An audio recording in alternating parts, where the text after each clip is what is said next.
Well, today on the programme, we're asking, why is there something rather than nothing? Why is there a universe at all?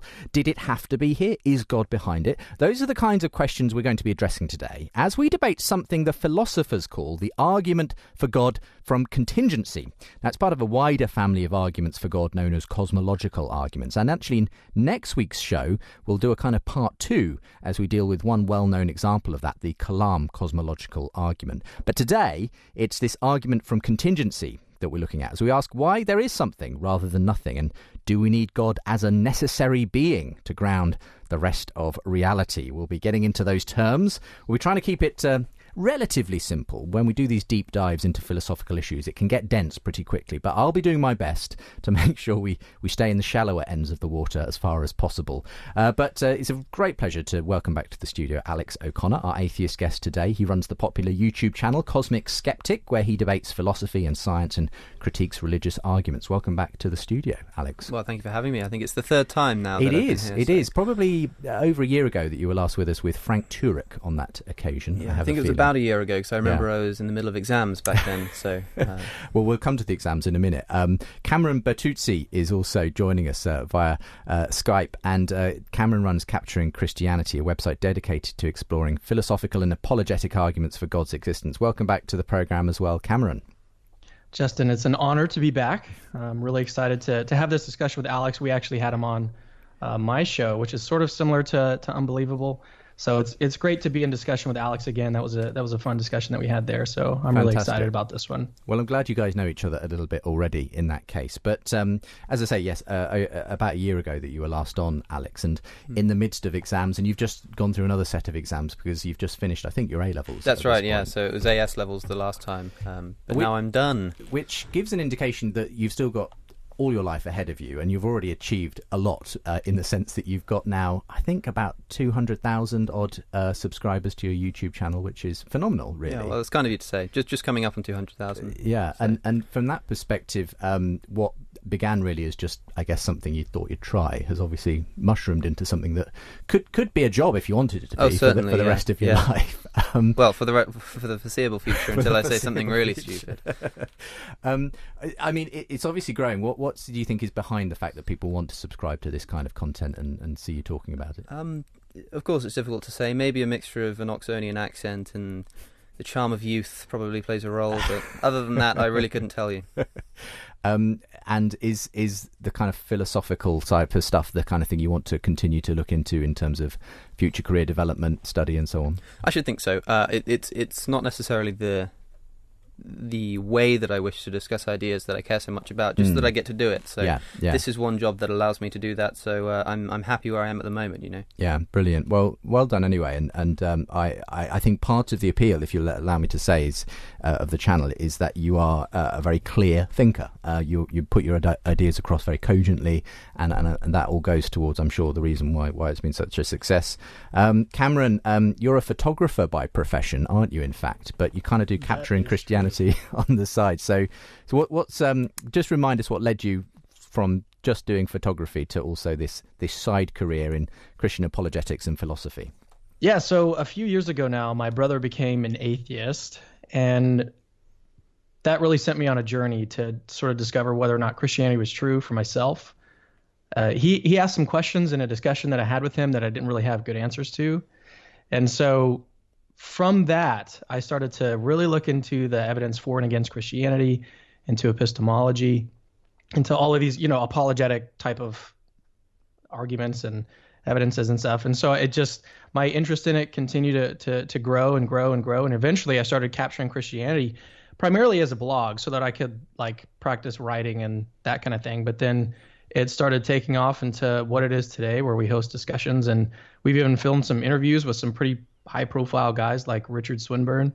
So it's really crazy how it's taken off. Now, we're not anywhere near Alex's kind of success, but we are experiencing a good bit of. On our Facebook page we're closing in on 5,000 likes, so that's a pretty good number there. But the ministry was launched in primarily due to the fact that my brother became an atheist, and it really started to make me wonder about the truth of Christianity, whether or not it was true. And so So yeah. Did you kind of know what you were unleashing at that point when you started to look into this stuff? Because I guess it's taken you on this huge journey into many, many areas of philosophy and theology and apologetics.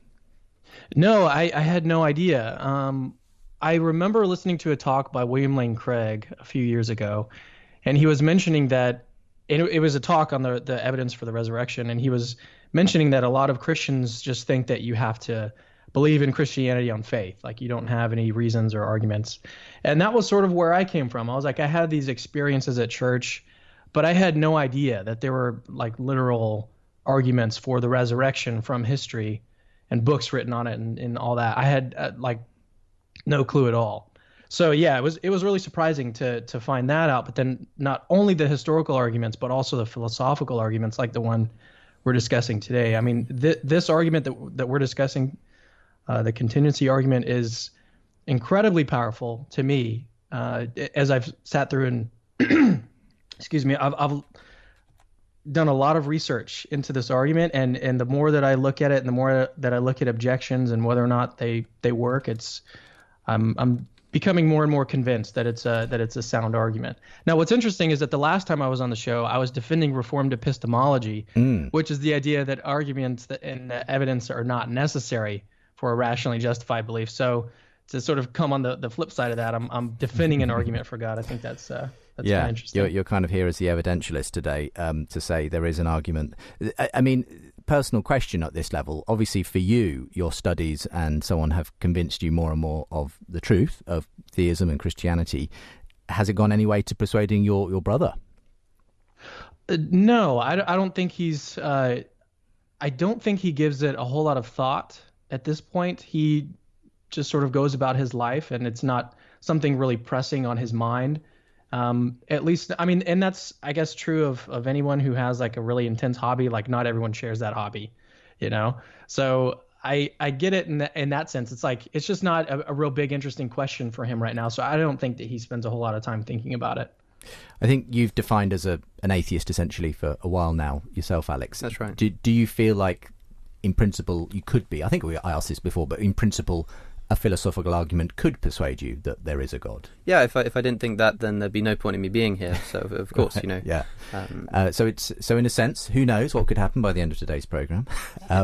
The Cosmic Skeptic could become the Cosmic Believer, but we shall wait and see. I imagine today's program will be very much about exploring this topic and helping other people to understand it as much as anything. Yeah, well, I think my plan here is more to.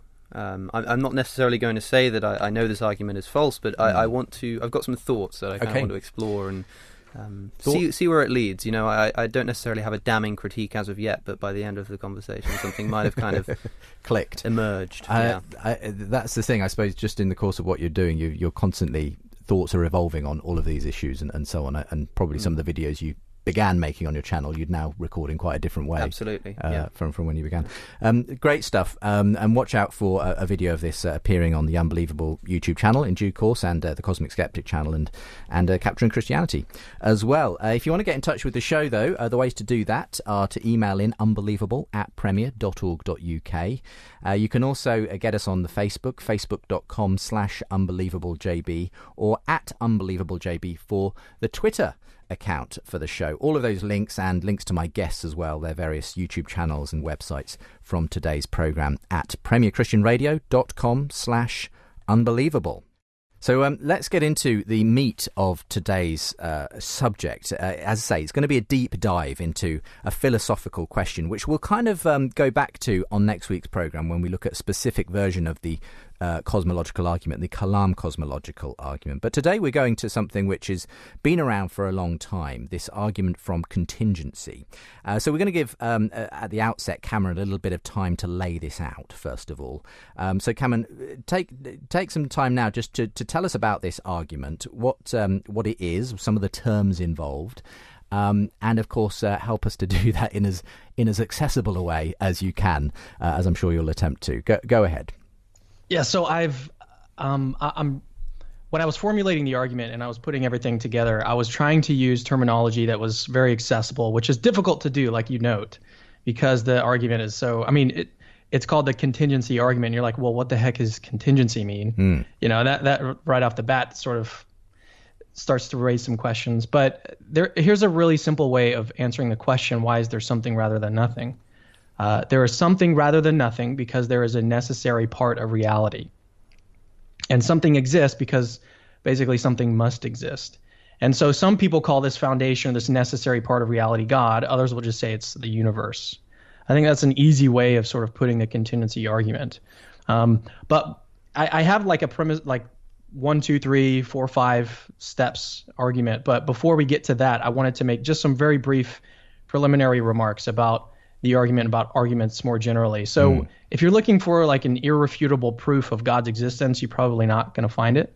We really have knockdown arguments for much of anything that we believe. I mean, it's possible right now that we're all in the Matrix, and we could have, when I walked into this room right now, I could have been induced with some alien serum to think that I'm on unbelievable right now when I'm not really on unbelievable. So we don't have knockdown proofs of much of anything. Nevertheless, I think this is pretty decent evidence for God's existence. I think that's a good way of looking at it. Mm-hmm. Secondly, I think that apologetics is more of a journey than a destination. So when we're looking into apologetics and these arguments, there's always going to be room for growth and maybe even finding out that the argument is false or wrong or incorrect. So someone like Alex who doesn't accept this argument, I'm not saying that he's irrational if he doesn't think that it's a good argument. So with that out of the way, let's define what we mean by contingent versus necessary, because I think these are probably the most two important terms here. So contingent things can fail to exist. Here's a really easy example. I'm a contingent being. I can fail to exist at any moment. I haven't been here forever. I'm 31 years old, so I am a contingent being. Yeah, so in a sense, Cameron Bertuzzi didn't need to be here. There's nothing about his existence that in that sense is necessary. You're contingent. If your mum and dad hadn't met, then you wouldn't be here. You're in that sense, you're contingent. Is that what I'm getting? Absolutely, yeah. And you can also think of it in terms of like groups of things. So like my family is also contingent. And you can extend the family as far as you want, but like my daughter, my son, and my wife, we're all contingent things. But a necessary thing, on the other hand, cannot fail to exist. So those things must exist. A necessary thing is just basically the opposite of a contingent thing. And so the way that I like to formulate the contingency argument is to break it down into two stages. And I think this is really helpful because, I'll just mention this. I had Graham Oppie, who's one of the most brilliant atheists alive. I have a ton of respect for him.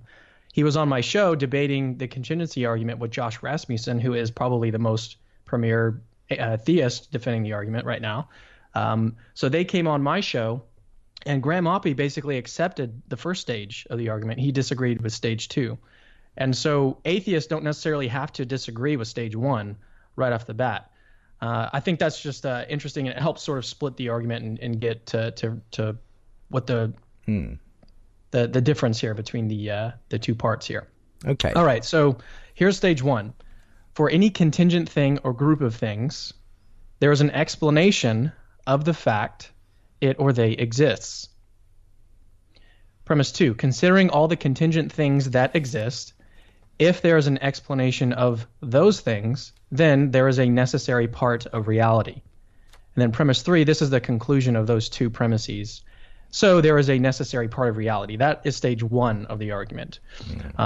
And I figure that we can spend some time just sort of discussing the structure of the argument, or I can just go into a defense of stage 1, and then we can discuss stage 2 later on. Well, let's just lay out stage 2 briefly at this point, and then we'll go back to stage 1. Yeah. Okay, yeah, stage 2 is really easy. If there is a necessary part of reality, then God exists. And then premise 5, it follows from 3 and 4. So God exists. So God exists. Okay, that's usually the way these arguments for God do end. God exists, but it's of course whether the premises are true that it all depends on. And so just going back, just so that I can put this hopefully in layman's language. Premise 1 is essentially just pointing out that contingent things exist, things that did not have to be here exist, but that. If such things do exist, they need a reason for their existence, which must end in a necessary thing. And is that kind of where I'm getting if I was to try and boil it down into that kind of language? Yeah, I would say that that's more combining 1 and 2 together. Okay. So I would say premise 1 is about explanations. Mm-hmm. It's about like every contingent thing that you can think of has an explanation for why it exists. The premise is literally for any contingent thing or group of things, there's an explanation for them. And contingent things in this context is not just you and I and Alex, but in fact every single physical object in the universe. That's the kind of field that you're encompassing when you talk about contingent things. Is that correct? Well, I'm not committing myself to the idea that everything in the universe is contingent.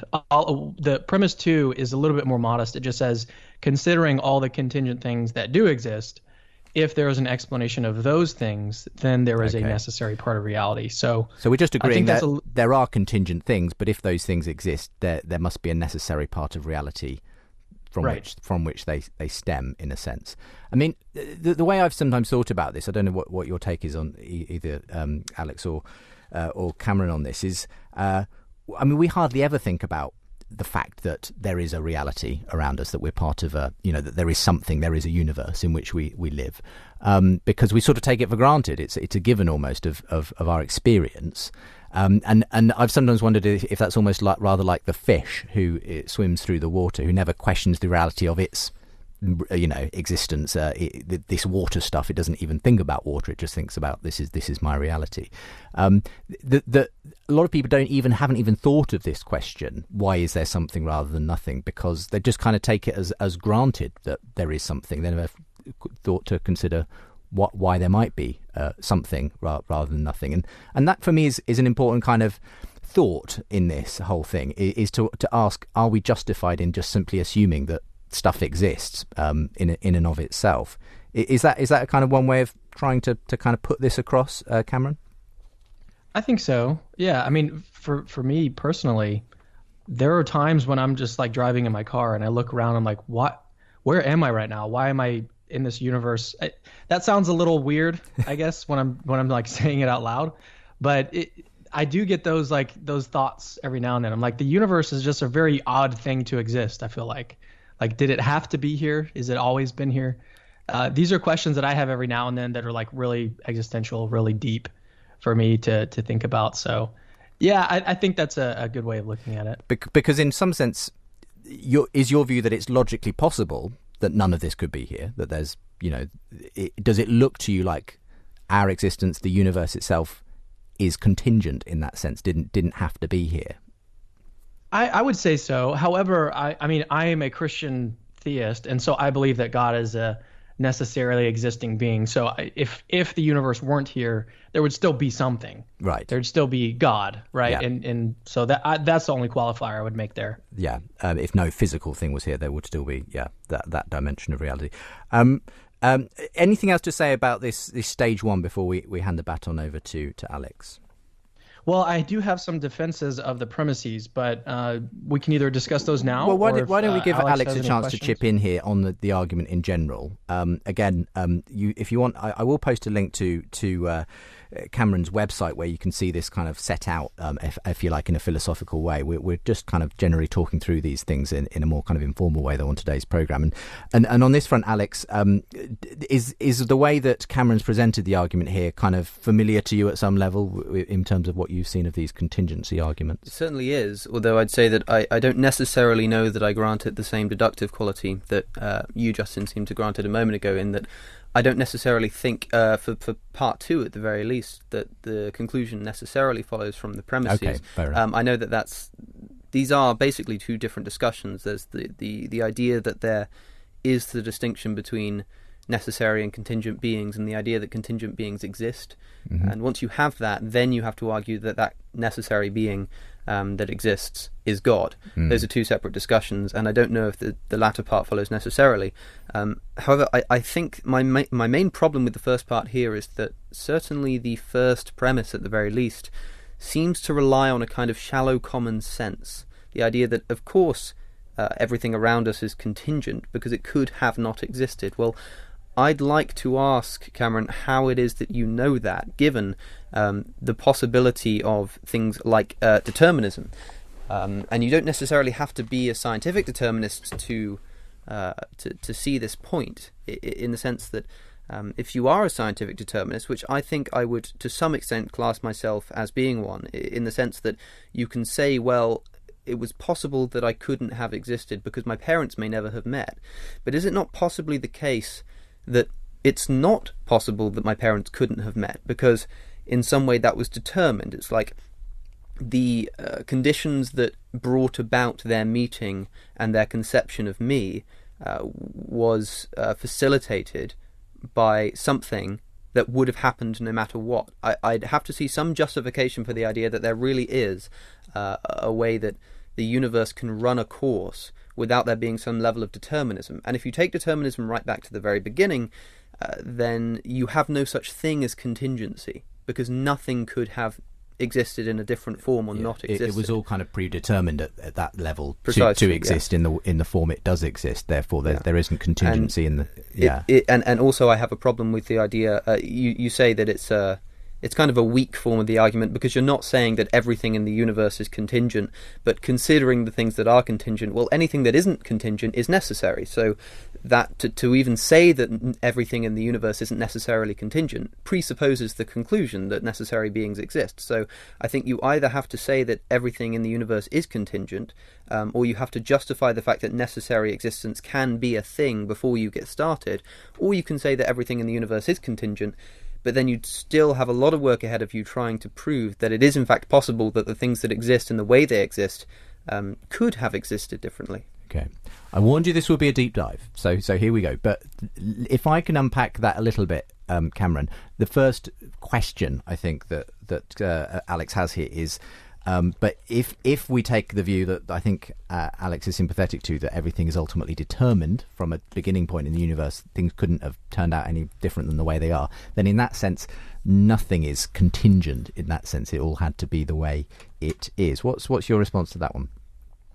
To that one, I think that we need to be careful about conflating determined with necessary, because here's an illustration.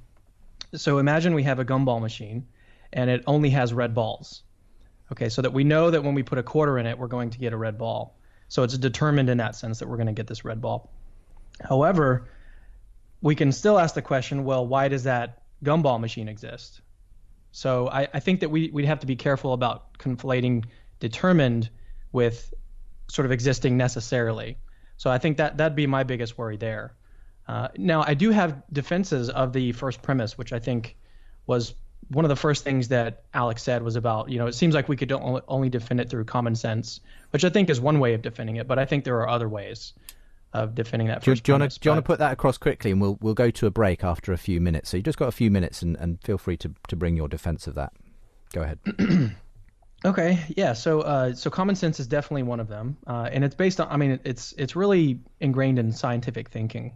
If you think about, scientists are trying to explain why biological life exists, and the most popular explanation of that, at least in part, is evolution, right? And so we're constantly looking for explanations in science. So it's very common sense, but sometimes common sense can steer us wrong. So we want to have some more robust reasons for thinking this. So the second one is what I'll call inductive generalization, and that's a really fancy philosophical term that's actually a lot easier to understand. So when we look around, we can see that gravity works pretty normally, pretty consistently everywhere that we go. And so we normally can infer from this fact, from our experience, that gravity works the same everywhere in the universe. I think that's a really safe inference to make.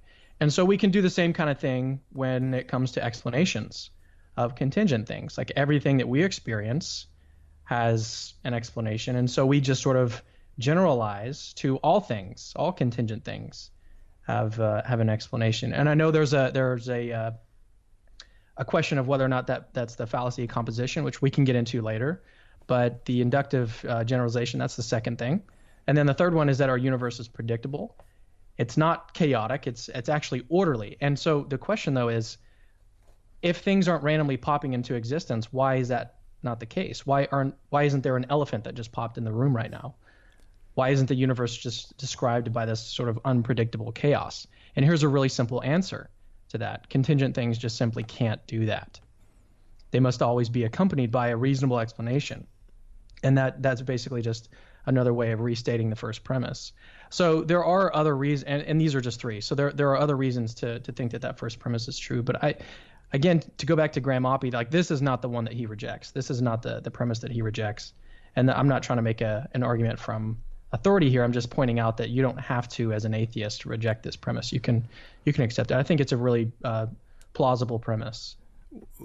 Overall, would you say it is plausible, or do you have some I'd say that makes question? one of us. I have to say that almost everything you've just said there seems to make perfect sense, and I can see why that would make sense, but I disagree with almost everything you've said. So perhaps after the break. We go. For more conversations between Christians and skeptics, subscribe to the Unbelievable podcast. And for more updates and bonus content, sign up to the Unbelievable newsletter. We were really still at the beginning of this argument in kind of dialoguing over whether there are the nature of these contingent things and so on. So where did you want to pick up from in terms of Cameron's argument here, Alex? So I suppose I should clarify, when you're talking about contingent things, my understanding, of course, I want to make sure that we're on the same page here. To say that something could have not existed or could have existed differently, are you saying that it logically follows that relies on something else for its existence? Is that kind of... Because I fail to see a distinction between saying, for instance, a contingent object has an explanation for its existence and for its state of affairs, and saying that it has a cause. I mean, is there a difference between those? Or is it something that's important? No, I think you're actually making a really helpful distinction between... in the literature, it's called dependence, I think. So there's one sense where things can be contingent, that it can fail to exist, but then there's another question of whether or not it's a dependent thing, whether it depends for its existence on something else. And I think that when we talk about the contingency argument, we can actually make that distinction, but I was trying to avoid it because it really gets into some really complicated areas. Okay, well, that's fine. I was just trying to focus on the first one, but I think they all go hand in hand. There's even another way of looking at contingency, but I think they all sort of go hand in hand. Okay, because I wanted to answer some of the other defenses you had of the idea that contingent objects exist. It seems a pretty basic place to begin. One of the things was you picked up that you said that I might accuse you of the fallacy of composition. Now, I wouldn't do so, but I'd perhaps accuse you of something else. So the point you were making was to say, well, we can look at this argument the same way we look at science. You know, every single book I've ever dropped has fallen to the ground, and so I can say that if I were to drop another book, gravity should still work. Of course, I don't know that for a fact because I can't, because I haven't done it yet. But based on everything else that we've looked at, we can say that it probably applies to everything. And it's the same thing with contingent objects. You say, well, everything we know of seems to have been able to not exist or exist differently. I mean, it's perfectly possible that I could have put my bottle of water on my right side rather than my left side. But my point isn't that you shouldn't be able to take that and generalize it. My point is that you can't even say that those things are contingent. So what I'm saying is not that you rather than looking around and saying everything that I see is contingent, and so I would presume that everything else is contingent, what I'm saying is that you can't even do that first part. You can't look around and say that everything is contingent because there's no way to know that. The fallacy of composition as well wouldn't be to extend... the fallacy of composition isn't to say, well, everything that I've seen is contingent, therefore I'll presume that everything in the universe is contingent. The fallacy of composition is to say, well, everything in the universe is contingent, therefore the universe itself is contingent, and that's another problem in its entirety. And were you doing that, then I would accuse you of doing something that I think is irrational, at worst, I suppose. But if you can't show to me that one or two of these things, such as myself or you or this bottle, are contingent, meaning that they could have not existed or existed in a different form, then I don't think this argument gets off the ground. And it's all to do with defining terms, because there's nothing wrong or illogical about living in a deterministic universe, even if it's some kind of theological determinism. You can still have a God. That doesn't refute the end of the argument. It doesn't refute the conclusion, but it refutes the premises that are taking us to the conclusion. Yeah. Do you want to pick up on that now, Cameron? Yeah, so as you were talking, I was trying to think about like the best way to put this. And I already mentioned the gumball illustration, so I'll just mention it just briefly again. So imagine you have this gumball machine, it's filled with red balls. You put a quarter in and you know what you're going to get, right? It's determined in that sense. Yeah. The further question, the deeper question though, is why? Well, why does this gumball machine exist? Why is it not filled with blue balls instead of red balls? Why is there a gumball machine at all? And if you want to explain that, its existence in terms of, well, it just exists because it's determined to exist, then that's actually a circular explanation. It's like saying that, well, there's a chicken on the ground over here. Well, why does that chicken exist? Well, because it exists. Okay. And we can kind of intuit that this doesn't actually explain anything. Like, this doesn't explain why that thing exists. It'd be like saying, well, I exist because I exist. But obviously that's not true. Right? There are. So I don't mean to interrupt you. Is that not exactly what you're saying about God? A necessary being is something that just exists, and its cause is within itself, and it's not contingent because the explanation that it exists is just within its existence. If you're doing that for God, then why not? Why am I not able to do it for anything else? I think that's a really good question, actually, and that helps us in stage 2 of the argument. It helps us actually when we start to question, well, why does a necessary thing exist at all? I think that we can actually start to answer that and look at alternatives. Sure. So maybe we just have to shelf that question for stage 2 of the argument. I can also come back on this idea of the gumball machine. The gumball machine wouldn't exist in isolation, so it wouldn't be determined if the gumball machine just existed that a red gumball would come out, because you need the hand to put the quarter in, right? So whatever caused that hand to put the quarter in, either that hand putting the quarter in and turning the lever, either that is necessary or it's contingent. And if it's necessary, then the gumball must have fallen out exactly when it did, because the hand turning the lever was necessary, couldn't have happened any other way, which means that in fact, yes, the gumball falling out is entirely necessary, or the hand itself is contingent, which means that the gumball machine is contingent upon the hand, which would therefore be contingent upon something else, and eventually you'd come back to something necessary, but you'd still be left with this chain of events. Whatever necessarily caused the hand to move would therefore, by process of logic, necessarily cause the hand to put the quarter in the machine and turn the lever, and necessarily cause the gumball to come out. And that's what I'm saying about the universe, is that you can ask, where did the universe come from, rather than just talking about things within the universe. But if you follow the chain of causation back, and this is similar to the Kalam cosmological argument, I think they'll go very well hand in hand, but you take that chain of causation back and you end up with a necessary being. Well, this is what you're trying to argue at the very least. But if you do, then everything that follows from that necessary being must have necessarily happened. Do you follow that, Cameron? Yeah, so I think that still is we might need to shelf that for stage 2, because we're still at that point where we'd be asking, well, what kind of properties does this being have? Is it sort of determined to act as it does, or does it have like a free will? Yeah. Does it? So these are questions that maybe we need to sort of suspend for stage 2, which are still very good questions.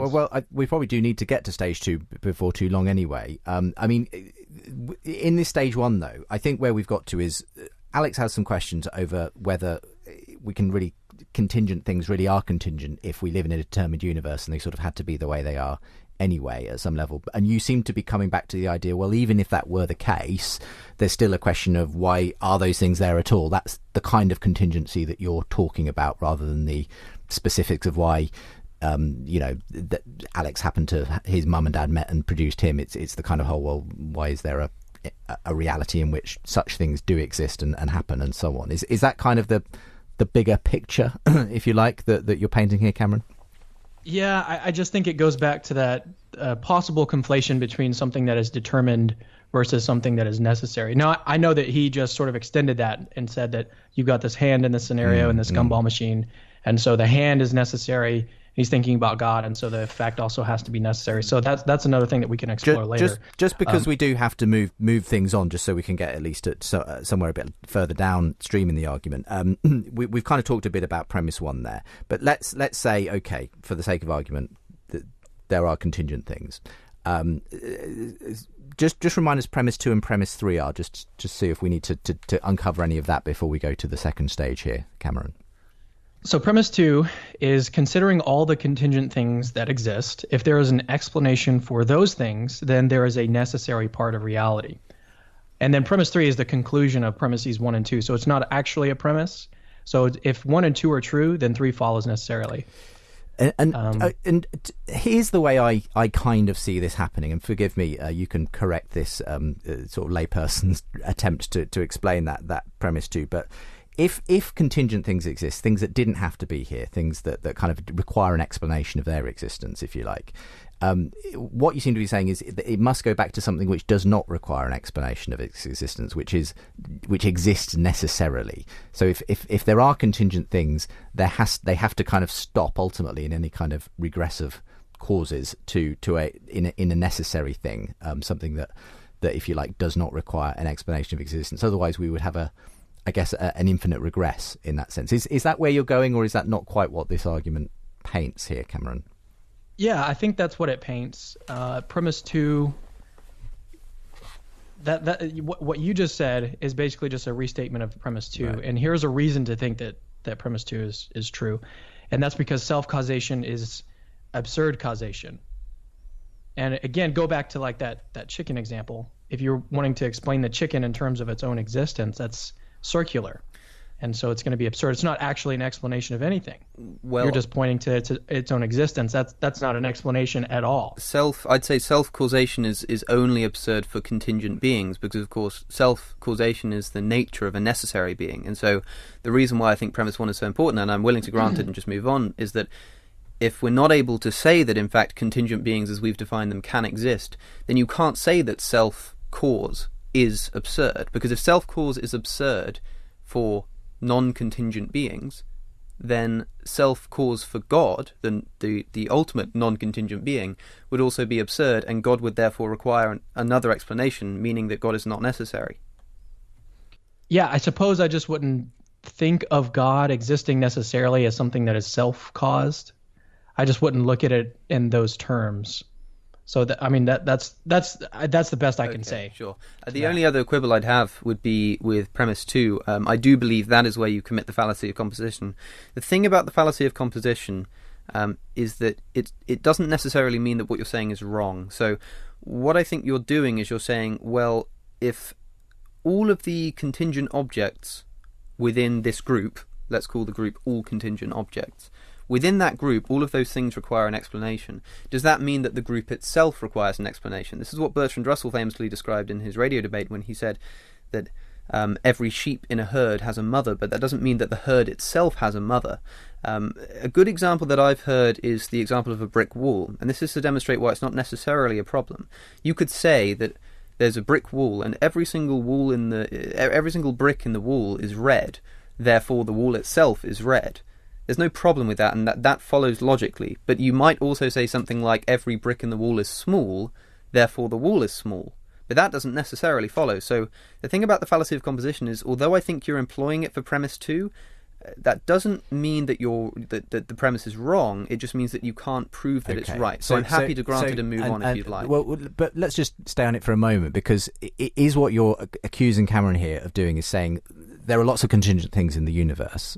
Therefore, when you put them all together, i.e. the universe, that itself must be contingent, and you don't think that necessarily follows. Yes, that's the fallacy of composition. At the very least, it would be to say that the way that I've heard it phrased before, in fact, Cameron, when I looked on your website, which is it's an intriguing set of premises that you set out on your website. I think it's a fantastic way of putting it, especially with qualifying it with words like possibly. It's fascinating, but the way that you seem to suggest it was that for the group of all contingently existing things, and I think you refer to that as L for simplicity's sake. So let's call it L. Let's say that the group, every single contingent thing that exists, grouped together is called L.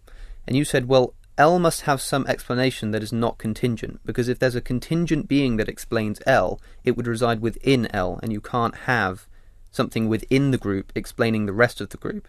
But what I'm saying is that you might not be able to have something within the group explaining the entire rest of the group, but the group itself is not necessarily explained by... It could be self-referential, if you see what I'm saying. So is a difference between saying that something within L can't explain L and saying that L can't explain itself. Okay.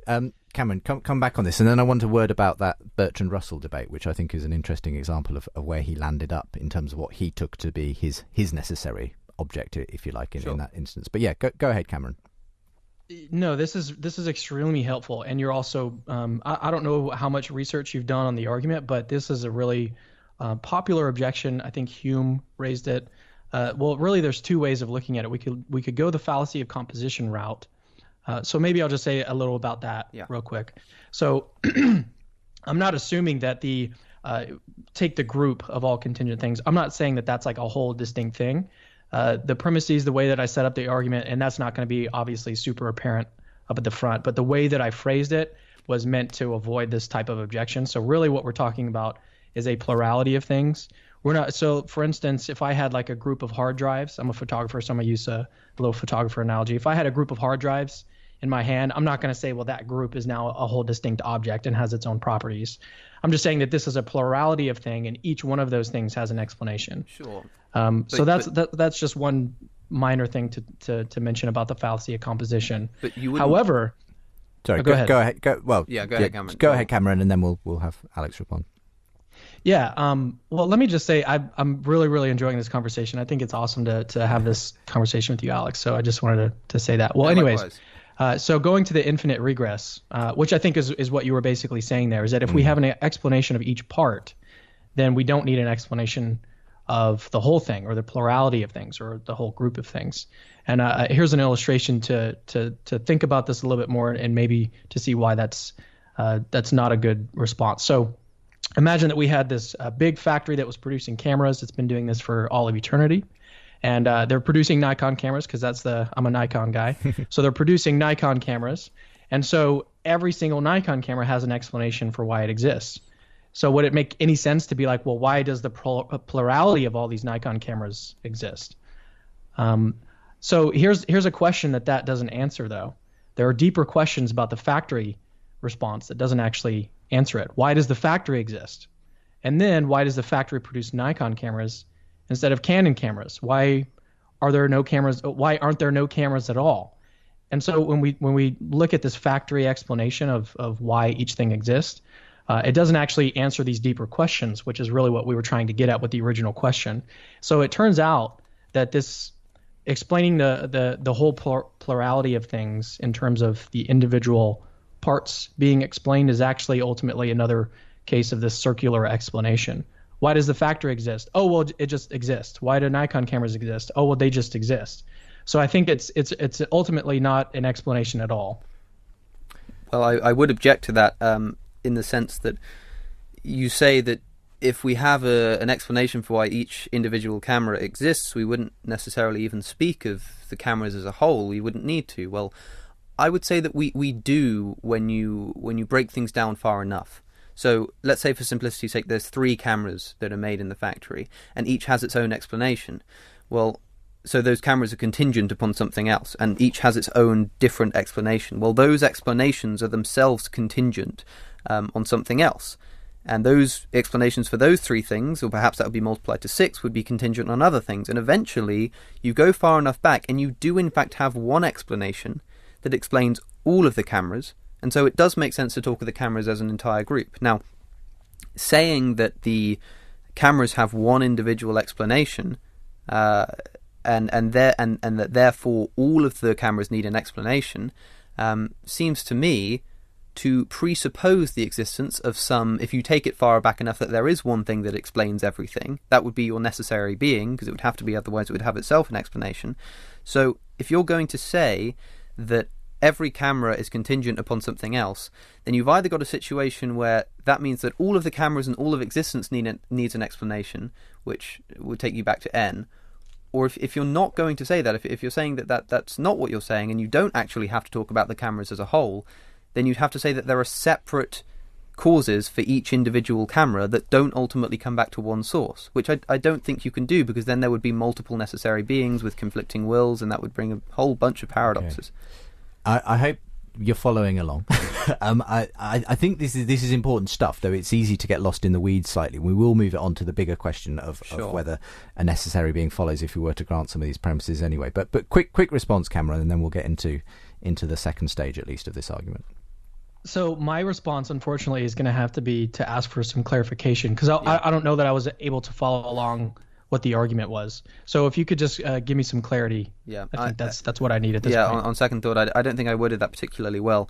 I suppose what I'm saying, so it was just a moment ago you seemed to say that you are not saying that because each individual camera has an explanation, that the cameras as a whole need a single explanation. Would you say that that's part of your argument? No, what I was saying there was that I'm not treating like the group of things as an independent object. That was my point there. And so I would say that you have to have an explanation of the plurality of things. And that goes back to that factory example. Like, why does the factory exist? Why is the category cameras? Why is that category not empty? Why is that, why isn't that, why aren't those cameras Canon cameras? I think I can clarify this now then. So, you've got two options. Either so we'll grant that each individual camera needs its own explanation, is contingent and needs an explanation. We'll grant that. So you've got two choices. Either you do treat all of the cameras as one thing that needs its own explanation in one go, or you do not.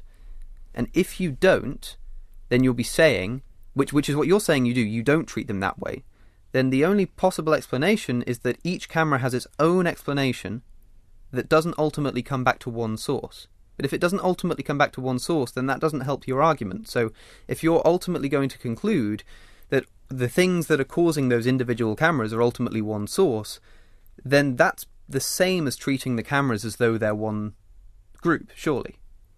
So I am saying that the group, like the plurality of things, does need an explanation.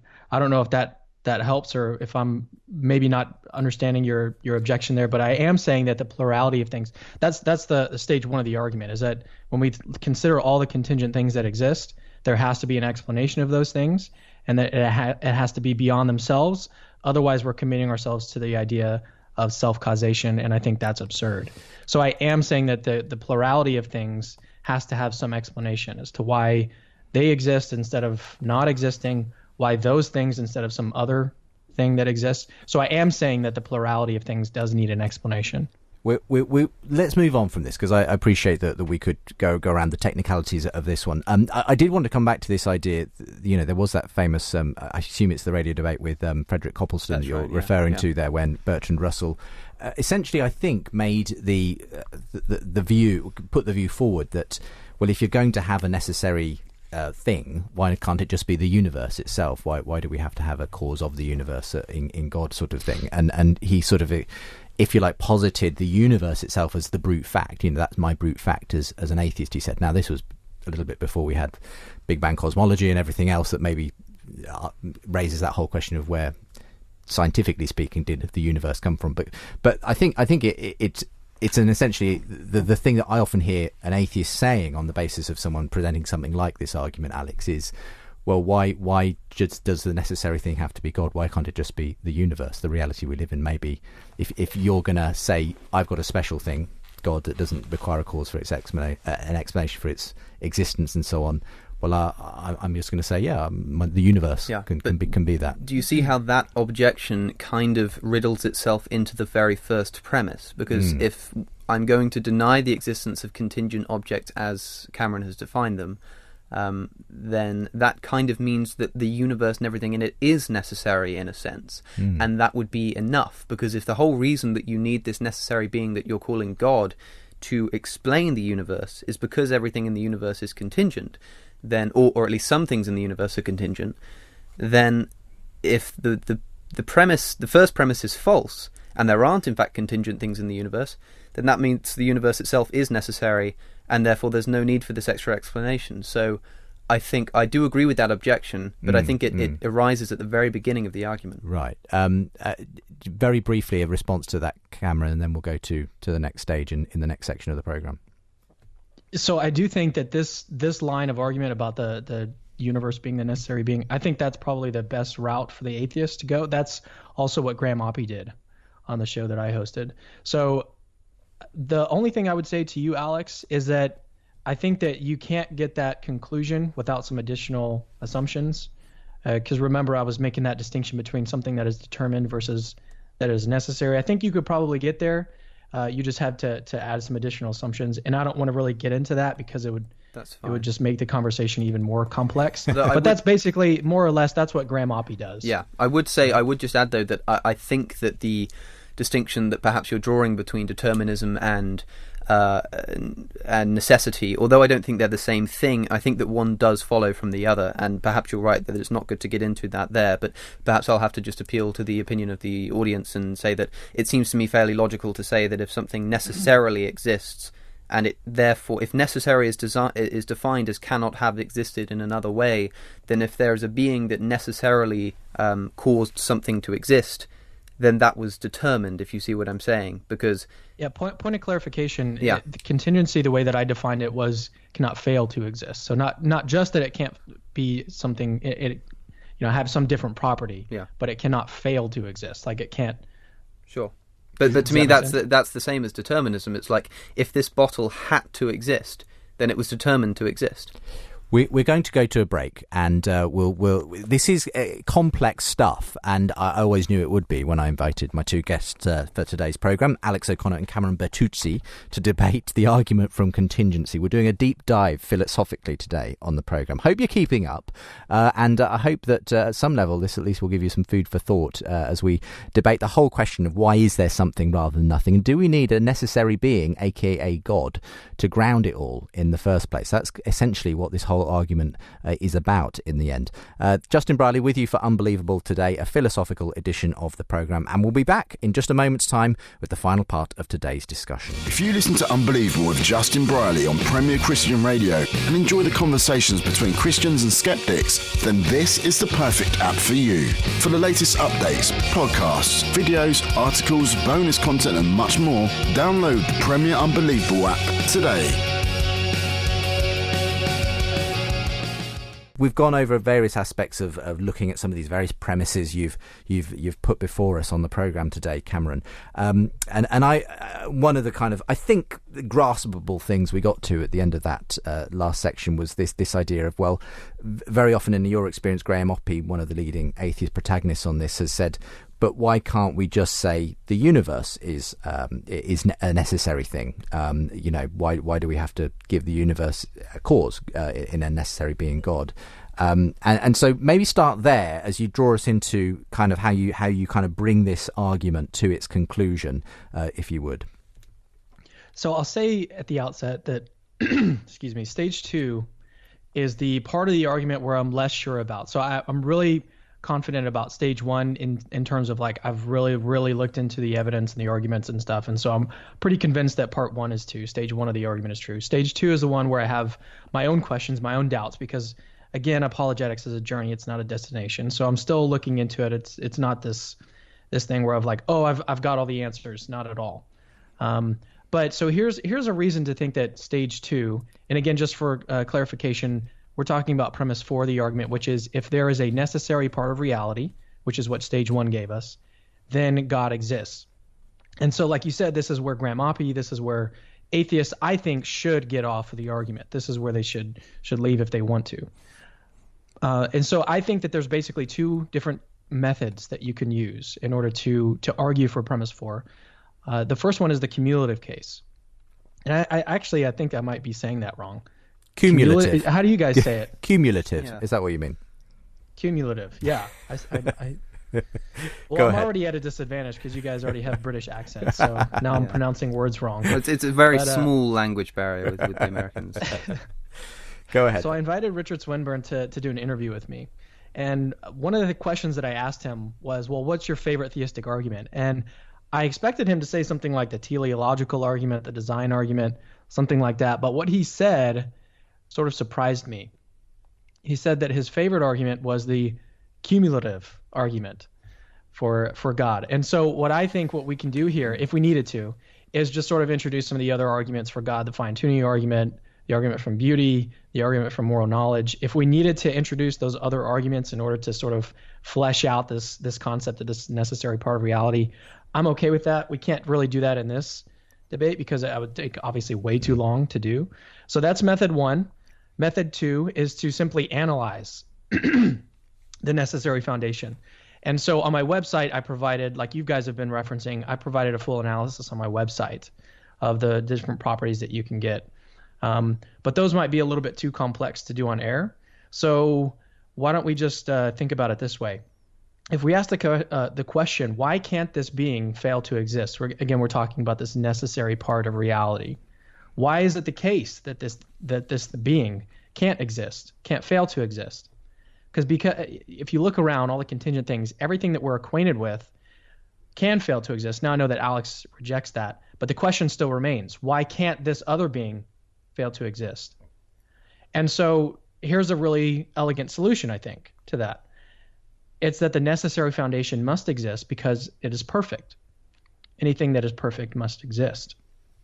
And so I think that's a really elegant solution to the question. And then what we could do at this point, and maybe we'll have some time to do it, there are I think at least 3 positive attributes of this perfect being hypothesis that we can look at, and I think that make it sort of stand out and above the rest. And I'm not saying that this is a knockdown argument at all, but I do think that these are really important considerations. Maybe they will lean us one way or the other, so we can get into those, or we could discuss where we're at so far. Okay. Do you want to pick up from where Cameron's left us there? It seems to me like the second, more analytical way of getting to God that you've proposed there it sounds to me just like the ontological argument that so it sounds like you are just kind of still making a cumulative case, although perhaps more deductively. But I'm interested to see why you would. Well, I suppose I think it would be interesting to briefly, I suppose, explore why you think that existence is a perfection. Yeah, and just so that I'm clear as well on this, Alex, this premise that if there is a necessary part of reality, then God exists, yes, which is premise 4.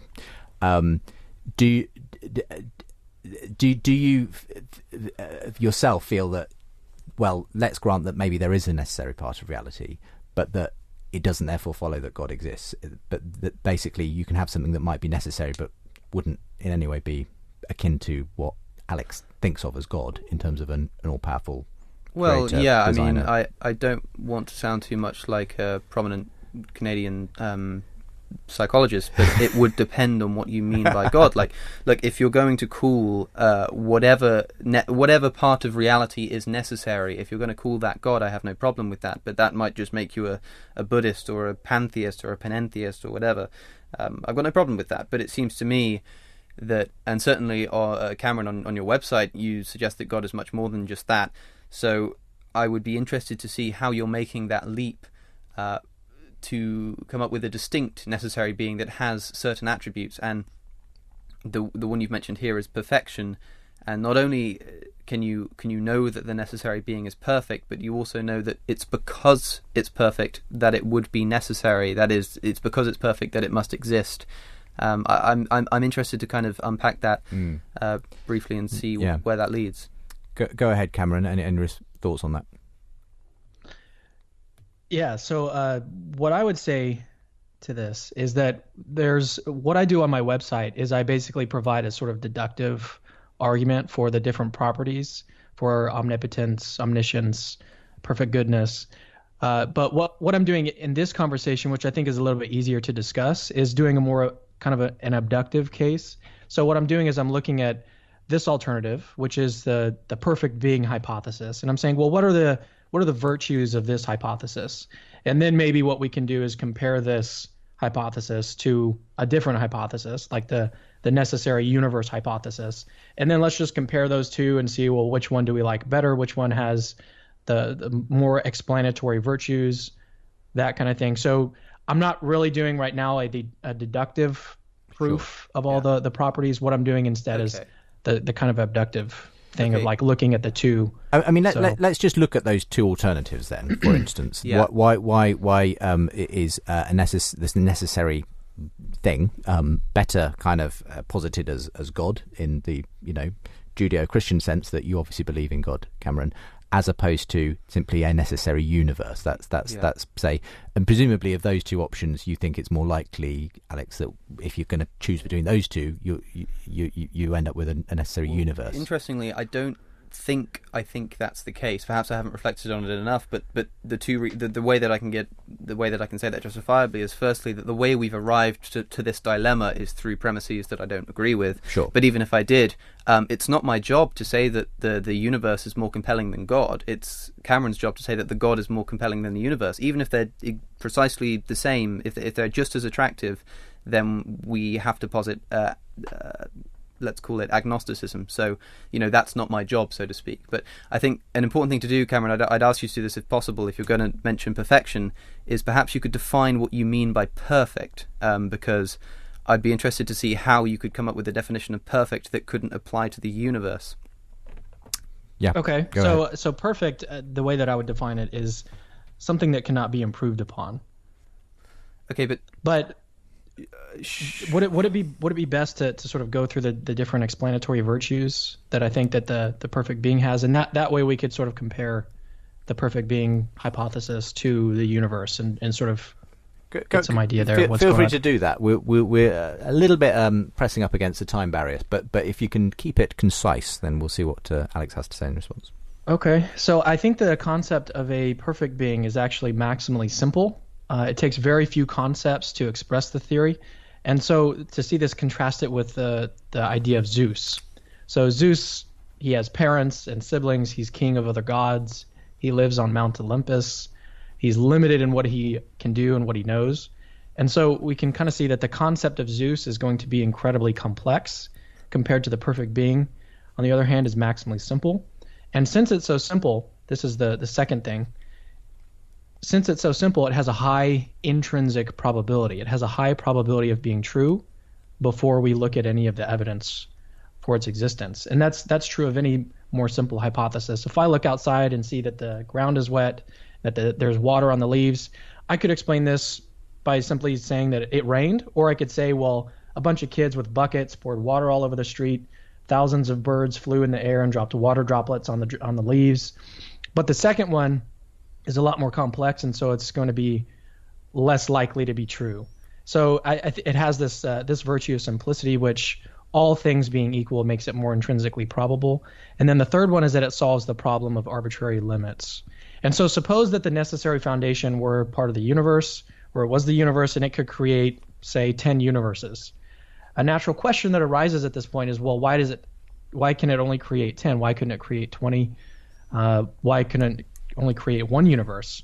So the natural question, that arbitrary limit, it seems like that's an arbitrary limit that has some kind of explanation, that's not present in the perfect being hypothesis. So that's a virtue that it has. So those three together, I think, there's a huge amount that we could potentially impact there, but I'm going to limit you to just a minute response, Alex. Yeah, that's fine.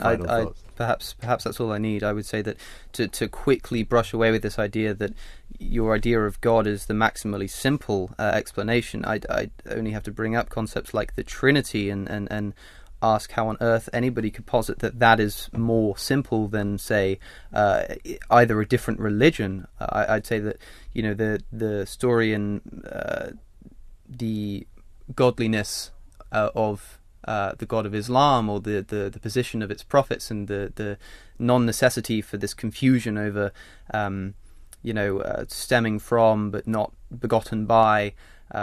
If you're looking for maximal simplicity, then I don't think Christianity is the way to go. But even if that were the case, surely the maximally simplistic argument is the brute fact of the universe. I think the existence of a universe that is governed by very simply mathematically demonstrable laws is much, much simpler than the idea of a God with its own will, but a will would be contradictory with the idea of necessity, because then things would be contingent upon the will. But what's the will contingent upon? I mean, there are so many avenues of discussion, so much so much of this lacks simplicity, that I don't think it's fair to say that the maximally simple case is the existence of a God rather than the universe. I appreciate we could have further conversations on that. What I will simply ask is for you both to conclude, just a minute each, let's say, with what you would say to someone who hadn't just heard the last hour or so of philosophical debate, but simply asked you, first of all, Cameron, why is there something rather than nothing? What would you say to kind of try and summarize, what we've been debating and discussing in the last hour or so? Oh gosh, what we've been debating in the last hour. So the question is, why is there something rather than nothing? And I think a really elegant solution to that is, well, something must exist. There's a necessary part of reality. And then we could look at the steps of that argument, the stage one, which is to just notice that there are these contingent things that exist. And in our experience, contingent things have explanations. And so if we take the plurality of all contingent things that exist, we ask, well, what's the explanation of those things? And it must lie outside of itself because, as I said, self-causation is absurd causation. That's not an explanation at all. And so it must lie in some external being to itself, and it must be, therefore, non-contingent. It must be a necessary being. And so then we could look at, well, what kind of properties does this necessary being have? And before that, we could actually introduce some of the other theistic arguments, some of the other evidence to suggest that this being is actually a personal being, like the fine-tuning argument. I know that you debated that, Alex, with Josh Parikh, but I think that's a good argument, and I could add that on and say, well, at least we have a designer here, and so we'd combine that with the fact that we already have a necessary part of reality who is a designer, and then we could just start to develop the different properties that this being has. I think there are really good arguments that this being is omnipotent, it's infinite in power, and then we could really start looking at deducing the other divine properties that this being would have. So I think there's routes there. It's just a really complex argument once you get it is once level. You start unpacking it. You've summarized it very nicely though here at the end of the program, at least reiterated what the steps are that you would go through to show why you believe the something is dependent on a necessary part of reality, in your view, God. Again, same opportunity. If you had to just explain in a minute or so to someone asking you, Alex, why is there something rather than nothing? What would you say as an atheist? I'd say I don't know, but neither do you.